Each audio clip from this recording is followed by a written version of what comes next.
So, close ko muna 'to.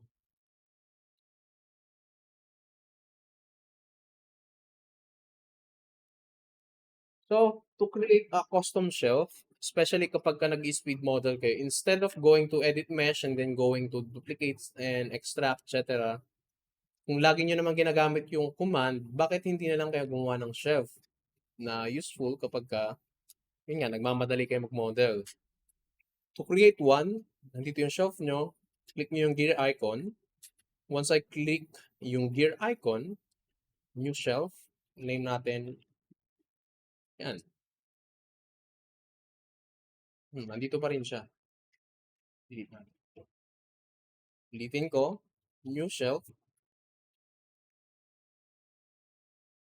Okay. So, halimbawa, nakagawa na ng shelf yung Maya for you, which is customized sa workspace mo. To create a command, which is halimbawa, lagi natin ginagamit. For this session, most likely, ang gagamitin natin sa duplicate, extract, and then merge. No? So, halimbawa, lalagay natin siya. Holding control saka shift key, tapos left click. Pag nag-click ako, automatic nandun na siya. Then, ito rin. Holding shift key, control, left click. So, yan yung usual na gagamitin natin today.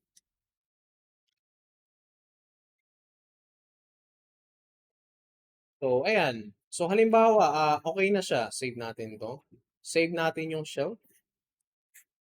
Paano naman, sir, kapag ka nag-shutdown na yung PC? Most likely, mawawala na yung shelf ninyo. To save your shelf, nandito siya sa preferences, yung Maya. Usually, nasa documents yan. My documents, Maya. 2024, and then prefs, yung shelves, nandun yung... Ito, pwede nyo itong i-download, lagay nyo sa Google Drive, Thumb Drive, etc.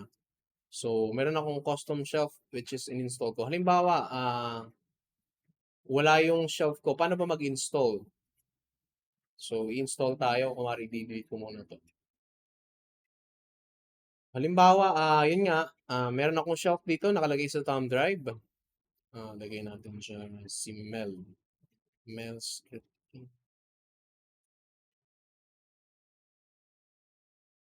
Dot.